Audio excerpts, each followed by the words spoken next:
नमस्कार दोस्तों, चैनल में आपका फिर से स्वागत है। Free stock market basics course का ये फर्स्ट एपिसोड है। ये कोर्स बेसिक से एडवांस लेवल के ऑर्डर में किया जाएगा, जिससे इनको फाइंड करके फॉलो करना आसान हो जाएगा। तो चलिए स्टार्ट करते हैं।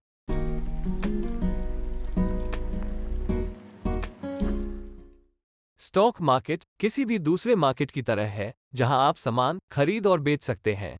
स्टॉक मार्केट एक ऐसा मार्केट है जहां स्टॉक खरीदे और बेचे जाते हैं। स्टॉक एक प्रकार का इन्वेस्टमेंट है। जब आप किसी कंपनी का स्टॉक खरीदते हैं, तो आप उस कंपनी का एक छोटा सा हिस्सा खरीद रहे होते हैं, जिसे शेयर कहा जाता है। स्टॉक मार्केट सिर्फ एक सिंगल फिजिकल मार्केट नहीं है। ये स्टॉक एक्सचेंजर्स का एक कलेक्शन है, जहां स्टॉक्स का ट्रेड किया जा सकता है। उदाहरण के लिए, भारत में लगभग 9 स्टॉक एक्सचेंजेस हैं, लेकिन केवल कुछ ही एक्टिव और परमानेंट हैं। हालांकि स्टॉक्स सबसे ज्यादा बार ट्रेड किए जाते हैं। दूसरी फाइनेंशियल सिक्योरिटीज जैसे exchange traded funds, derivatives, commodities, currencies etcetera का भी स्टॉक मार्केट में ट्रेड किया जाता है। आइए अब सबसे बेसिक इकोनॉमिक्स में से एक पर गहराई से विचार करें, जिस पर स्टॉक मार्केट का निर्माण हुआ है। यह और कुछ नहीं बल्कि law of supply and demand है। जैसा कि आप शायद जानते हैं, सप्लाई और डिमांड इकोनॉमिक्स के बेसिक और फंडामेंटल कॉन्सेप्ट्स में से एक है। सप्लाई का मतलब उन चीजों की संख्या से है जो किसी विशेष समय पर बेचने के लिए उपलब्ध हैं। डिमांड का मतलब ये है कि कितने लोग असलियत में उन चीजों को खरीदना चाहते हैं।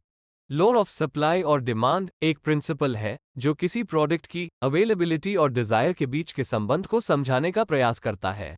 सरल शब्दों में, किसी चीज की कम अवेलेबिलिटी या कम सप्लाई और ज्यादा डिमांड से उसकी कीमत बढ़ जाएगी, जबकि ज्यादा अवेलेबिलिटी और कम डिमांड से उसकी कीमत कम हो जाएगी।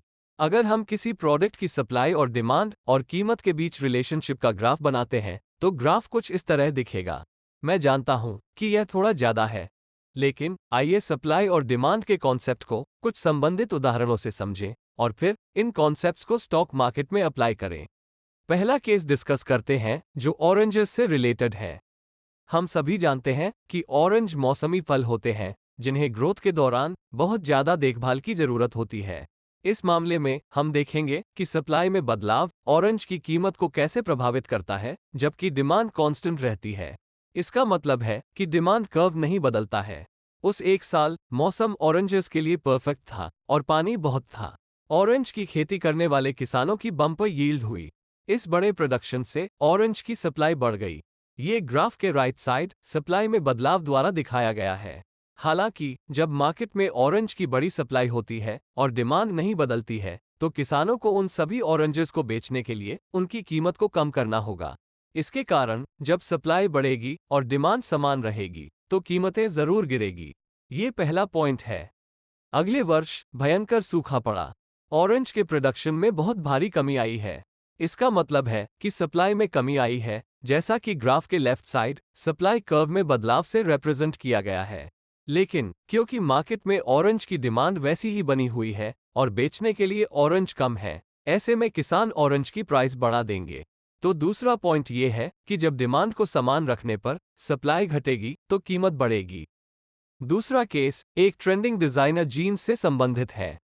ट्रेंडिंग डिजाइनर जीन्स के केस में हम ये देखेंगे कि डिमांड में चेंज डिजाइनर जीन्स के प्राइस में कैसे बदलाव लाता है। जब एक नए स्टाइल की डिजाइनर जीन्स इंट्रोड्यूस की जाती है, तो वो फैशन के पीक पर होती है और ट्रेंडिंग बन जाती है।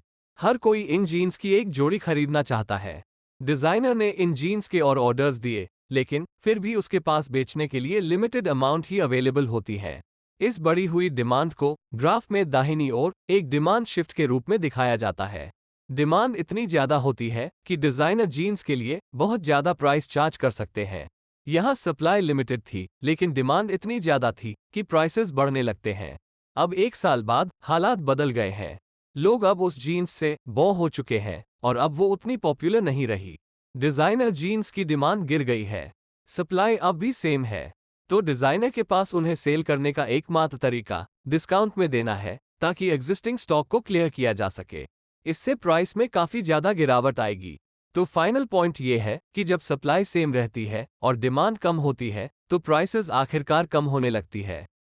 अब एक तीसरा केस है जहां सप्लाई डिमांड को पूरा करती है, जिसे इक्विलिब्रियम स्टेट कहते हैं, जैसा कि ग्राफ में दिखाया गया है। इक्विलिब्रियम स्टेट में डिमांड की क्वांटिटी सप्लाई की क्वांटिटी के बराबर होती है और इसके वजह से प्राइस स्टेबल हो जाती है। लेकिन ये वो चीज़ नहीं है जो हम स्टॉक मार्केट के चार्ट्स में देखना चाहते हैं, क्योंकि चार्ट्स में हमें एक्शन चाहिए। हम चाहते हैं कि प्राइसेस ऊपर जाएं या नीचे जाएं, बस आइडल न रहें। अब हमने जो सीखा है उसका यूज करके और स्टॉक मार्केट सिनेरियो में एक्सटेंड करके हम कुछ चीज़ों का कंक्लूजन निकाल सकते हैं। सबसे फंडामेंटल लेवल पर मार्केट में सप्लाई और डिमांड स्टॉक्स और बाकी सिक्योरिटीज की प्राइसिंग को तय करते हैं। ये इसलिए होता है क्योंकि अगर ज्यादा लोग किसी स्टॉक को खरीदना चाहते हैं जिसकी डिमांड ज्यादा है और उसे बेचना कम लोग चाहते हैं, यानी सप्लाई कम है, तो हमारे स्टॉक की कीमत ऊपर जाती है या इंक्रीज हो जाती है। इसका ऑपोजिट, अगर ज्यादा लोग किसी स्टॉक को खरीदने के बजाय उसे बेचना चाहते हैं तो डिमांड से ज्यादा सप्लाई होगी और कीमतें गिर जाएंगी। सप्लाई और डिमांड को समझना इजी है, लेकिन ये समझना डिफिकल्ट है कि लोग एक पर्टिकुलर स्टॉक को पसंद क्यों करते हैं और दूसरे स्टॉक्स को डिसलाइक क्यों करते हैं। इससे ये पता चलता है कि किसी कंपनी के लिए कौन सी न्यूज़ पॉजिटिव है और कौन सी न्यूज़ नेगेटिव है। न्यूज़ से मेरा मतलब कुछ फैक्टर्स से है, जैसे कि इकोनॉमिक डेटा, इंटरेस्ट रेट्स और कॉर्पोरेट रिजल्ट्स, जिसका सीधा असर स्टॉक की डिमांड पर पड़ता है। अगर इकोनॉमी उम्मीद से बढ़िया परफॉर्म करती है तो बढ़िया अर्निंग्स की एक्सपेक्टेशंस में स्टॉक्स के लिए ज्यादा डिमांड पैदा होती है। मार्केट डायनामिक्स, इकोनॉमिक कंडीशंस और इकोनॉमिक पॉलिसी में चेंजेस ओवरऑल स्टॉक्स की सप्लाई को इम्पैक्ट करते हैं। अब एक इम्पॉर्टेंट क्वेश्चन की ओर आते हैं। स्टॉक मार्केट में आपको इन्वेस्ट क्यों करना चाहिए? चलो इन्वेस्टमेंट को एक ब्रॉडर पर्सपेक्टिव से समझते हैं। ये क्वेश्चन का आंसर देने से पहले देखते हैं कि अगर आप अपने पैसे इन्वेस्ट नहीं करते और उन्हें आइडल ही रखते हैं तो क्या होगा। मान लीजिए आप एक आईटी कंपनी में काम करते हैं और आप महीने का 40,000 रुपये कमाते हैं, जिसका मतलब है आपकी पहले साल की इनकम 4,80,000 है और आप 20,000 रुपये अपने लिविंग एक्सपेंसेस में स्पेंड करते हैं, जिसमें housing, food, transport, shopping, medical expenses आदि शामिल हैं। बाकी 20,000 रुपये आपका महीने का सरप्लस है। आपके पास कोई और रेवेन्यू स्ट्रीम्स नहीं है। कुछ और सिंपल असम्पशंस करते हैं ताकि कैलकुलेशंस आसान हो जाए। आपका एम्प्लॉयर आपको हर साल बिना चूके 10% सैलरी हाइक देने का प्रॉमिस करता है। लिविंग एक्सपेंसेस साल दर साल 8% बढ़ने की संभावना है। आप 25 साल के हैं और 25 साल बाद रिटायर होने का प्लान करते हैं और अपनी कंपनी को शिफ्ट करने का प्लान नहीं रखते हैं। इसका मतलब है कि आपके पास कमाने के लिए 25 साल और हैं। आप रिटायर होने के बाद काम करने का इरादा नहीं रखते हैं। आपके एक्सपेंसेस फिक्स्ड हैं और आपके कोई और एक्सपेंसेस की उम्मीद नहीं है। महीने का सरप्लस 20,000 रुपये कैश बैलेंस में सेव होता है और उस पर कोई इंटरेस्ट नहीं मिलता है। इस डिस्कशन में पर्सनल इनकम टैक्स के इफेक्ट को इग्नोर करते हैं, अगर कोई है तो। इन असम्पशंस के हिसाब से 25 सालों में कैश बैलेंस कुछ ऐसा दिखेगा। अगर आप इन नंबरों का एनालिसिस करें तो आप जल्द ही यह रियलाइज करेंगे कि कैलकुलेशंस में से कुछ चीजें बड़ी इंटरेस्टिंग हैं। 25 साल की मेहनत के बाद आपने अप्रॉक्सिमेटली 3,40,00,000 रुपये जमा किए हैं। चूंकि आपके एक्सपेंसेस फिक्स्ड हैं, इसका मतलब है कि ओवर द इयर्स आपकी लाइफस्टाइल नहीं बदली है। आपने शायद अपनी लाइफ की डिजायर्स, जैसे कि एक बेहतर घर, एक बेहतर कार, वेकेशंस आदि को दबा दिया होगा। जब आप रिटायर होते हैं, मान लीजिए कि एक्सपेंसेस हर साल 8% बढ़ते रहेंगे, तो 3,40,00,000 रुपये आपके लिए रफली 15 साल के पोस्ट रिटायरमेंट लाइफ के लिए काफी होंगे। 15वें साल के बाद से आप बहुत टाइट स्पॉट में होंगे और आपके बैकअप के लिए लिटरली कोई सेविंग्स नहीं बचेगी। 15 इयर्स में सारे पैसे खत्म होने के बाद आप क्या करेंगे? आप अपनी जिंदगी कैसे फंड करेंगे? क्या ऐसा तरीका है जिससे आप 25 सालों के अंत में ज्यादा पैसे इकट्ठा कर सकते हैं? एक और सिनेरियो की बात करते हैं जहां आप कैश को आइडल रखने की बजाय उसे किसी इन्वेस्टमेंट ऑप्शन में इन्वेस्ट कर देते हैं, जो मान लीजिए 12% पर एनम ग्रो करता है। उदाहरण के लिए, पहले साल आपने 2,40,000 रुपये बचाए थे, जिन्हें 12% पर एनम पर 25 सालों तक इन्वेस्ट करने से 25वें साल के अंत में लगभग 36,50,000 रुपये मिलते हैं। तो 25 सालों में कैश बैलेंस कुछ ऐसा दिखेगा। सरप्लस कैश को इन्वेस्ट करने के डिसीजन से आपका कैश बैलेंस काफी ज्यादा बढ़ गया है। कैश बैलेंस 3,30,00,000 रुपये से बढ़कर 9,07,00,000 रुपये हो गया है। ये रेगुलर अमाउंट से 3 गुना ज्यादा है। इसका मतलब है कि आपकी पोस्ट रिटायरमेंट लाइफ को डील करने के लिए आप एक बहुत बेटर सिचुएशन में होंगे। इन्वेस्ट क्यों करना चाहिए, ये तो क्लियर हो गया है। तो अगला क्वेश्चन ये होगा कि कहाँ इन्वेस्ट करना चाहिए और इन्वेस्ट करके क्या रिटर्न्स एक्सपेक्ट किया जा सकता है।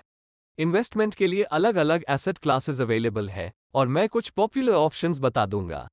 पहला ऑप्शन है फिक्स्ड इनकम इंस्ट्रूमेंट्स, दूसरा है इक्विटी इंस्ट्रूमेंट्स, तीसरी ऑप्शन म्यूचुअल फंड्स है और आखिरी ऑप्शन है कमोडिटीज जैसे प्रेशियस मेटल्स में इन्वेस्ट करना। अब बात करते हैं फिक्स्ड इनकम इंस्ट्रूमेंट्स की। ये वो इंस्ट्रूमेंट्स होते हैं जिनमें प्रिंसिपल के लिए मिनिमल रिस्क होता है और रिटर्न्स को इंटरेस्ट के रूप में इन्वेस्टर को दिया जाता है। मैच्योरिटी पीरियड के अंत में इनिशियल कैपिटल भी इन्वेस्टर को वापस कर दी जाती है। फिक्स्ड इनकम इंस्ट्रूमेंट्स में फिक्स्ड डिपॉजिट्स आते हैं जो बैंक्स ऑफर करती हैं, गवर्नमेंट ऑफ इंडिया द्वारा इशू किए गए बॉन्ड्स और कॉर्पोरेट्स द्वारा इशू किए गए बॉन्ड्स आदि भी आते हैं। रिटर्न्स की बात करें तो एक टिपिकल फिक्स्ड इनकम इंस्ट्रूमेंट से मिलने वाले एनुअल रिटर्न्स 5% से 9% के बीच वेरी करते हैं। चलिए अब बात करते हैं इक्विटीज की। इक्विटीज में इन्वेस्टमेंट का मतलब है पब्लिकली लिस्टेड कंपनीज के शेयर्स को स्टॉक मार्केट से खरीदना। जब कोई इन्वेस्टर इक्विटी में इन्वेस्ट करता है तो फिक्स्ड इनकम इंस्ट्रूमेंट की तरह इसमें कैपिटल के लिए कोई प्रोटेक्शन नहीं होती। हालांकि इसके बदले में इक्विटी इन्वेस्टमेंट से मिलने वाले रिटर्न्स बहुत अट्रैक्टिव हो सकते हैं। इंडियन इक्विटीज ने लगभग 14 से 15% कॉम्पाउंड एनुअल ग्रोथ रेट या CAGR के रिटर्न्स जनरेट किए हैं। कुछ सबसे अच्छे ढंग से चलाई गई इंडियन कंपनीज में इन्वेस्टमेंट करने से लॉन्ग टर्म में 20% से ज्यादा CAGR मिला है। तीसरा और सबसे popular asset class mutual funds है। म्यूचुअल फंड्स एक प्रोफेशनली मैनेज्ड इन्वेस्टमेंट स्कीम होती है जो यूजुअली किसी एसेट मैनेजमेंट कंपनी द्वारा चलाई जाती है, जो लोगों के एक ग्रुप के पैसे को एक साथ लाती है और उनके पैसे को स्टॉक्स, बॉन्ड्स और दूसरी सिक्योरिटीज में इन्वेस्ट करती है। तो ये कुछ हद तक स्टॉक परफॉर्मेंस पर डिपेंड करता है कि अच्छे रिटर्न्स मिले। म्यूचुअल फंड्स में इन्वेस्ट करने से 8 से 12% के बीच CAGR रिटर्न्स मिल सकते हैं। चौथा और फाइनल इन्वेस्टमेंट ऑप्शन जिसके बारे में मैं बात करूंगा वो है कमोडिटीज। गोल्ड और सिल्वर में इन्वेस्टमेंट को सबसे पॉपुलर इन्वेस्टमेंट एवेन्यूज में से एक माना जाता है। पिछले 25 सालों में इन मेटल्स में किए गए इन्वेस्टमेंट्स ने लगभग 9% की ईयरली CAGR प्राप्त की है।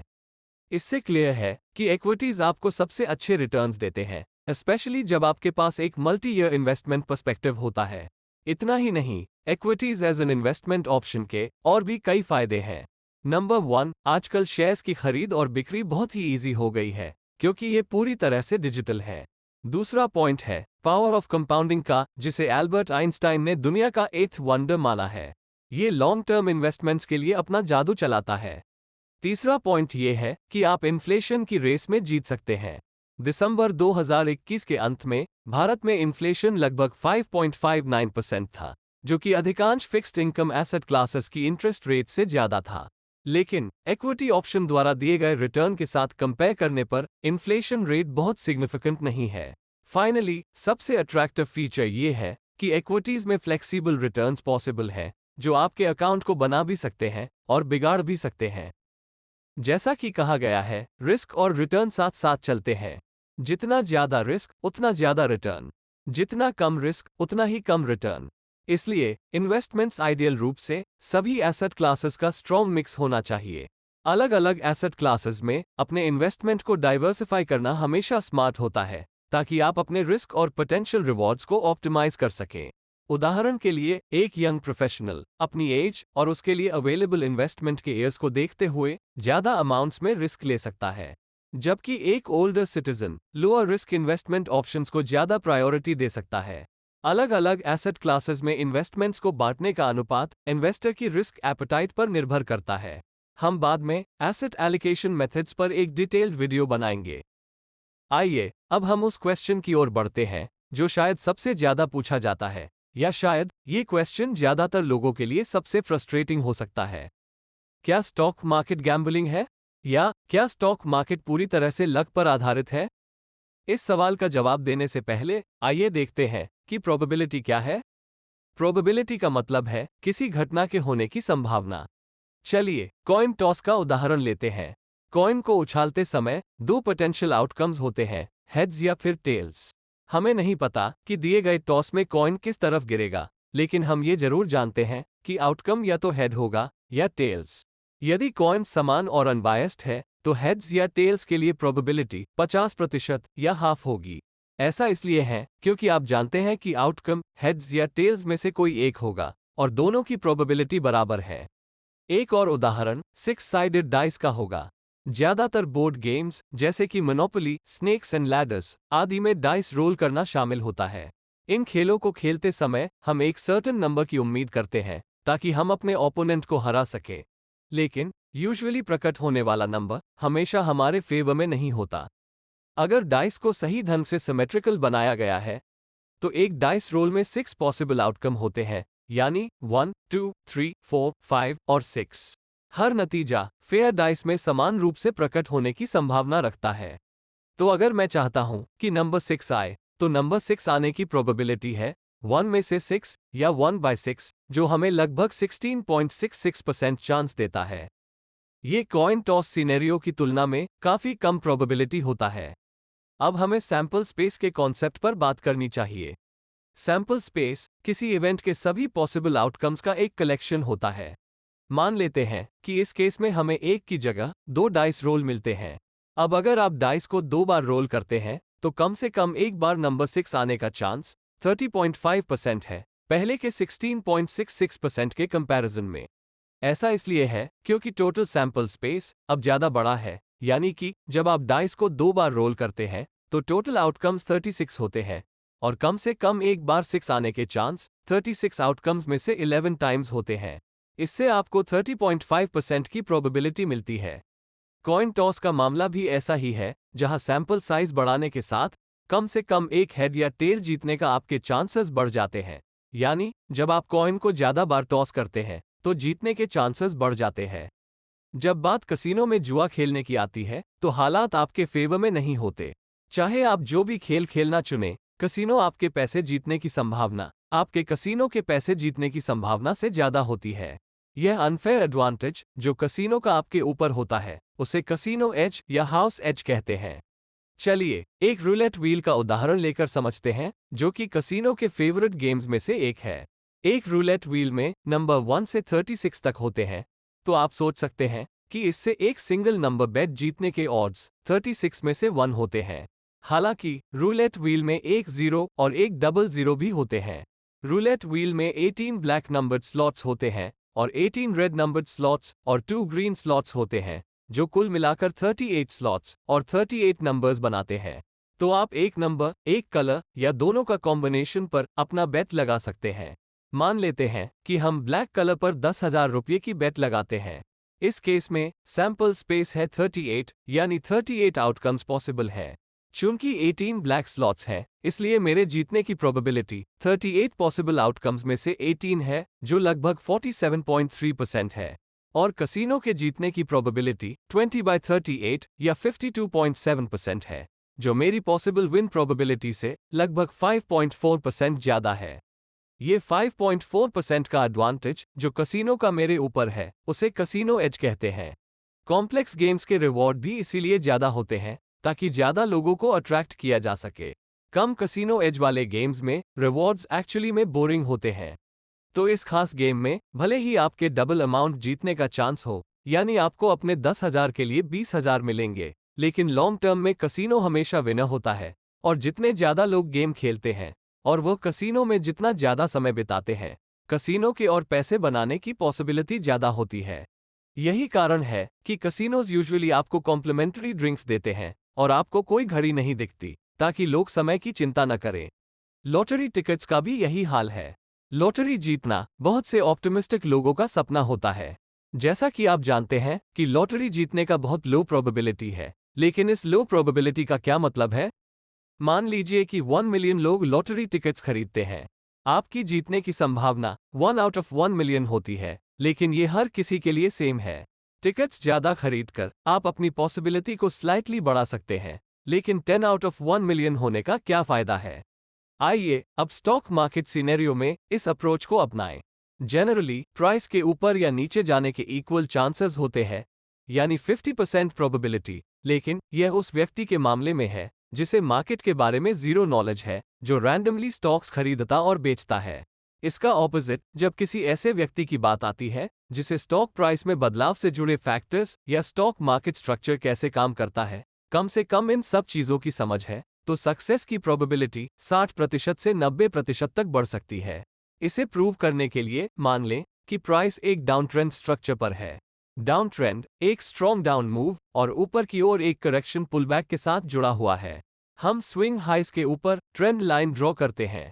जब प्राइस एक बार फिर से ट्रेंड लाइन की तरफ पुलबैक करता है, एक ज्यादा एक्सपीरियंस्ड ट्रेडर जो कि प्राइस एक्शन और मार्केट स्ट्रक्चर के बारे में अच्छी अंडरस्टैंडिंग रखता है, वो प्रिडिक्ट करेगा कि प्राइस डाउनसाइड की तरफ मूव करेगा और प्राइस मूव उसकी प्रिडिक्शन के फेवर में होने की प्रोबेबिलिटी 50% से ज्यादा हो सकती है, क्योंकि उसके पास मार्केट के लिए बेटर स्ट्रैटेजी और स्टैटिस्टिकल एज है।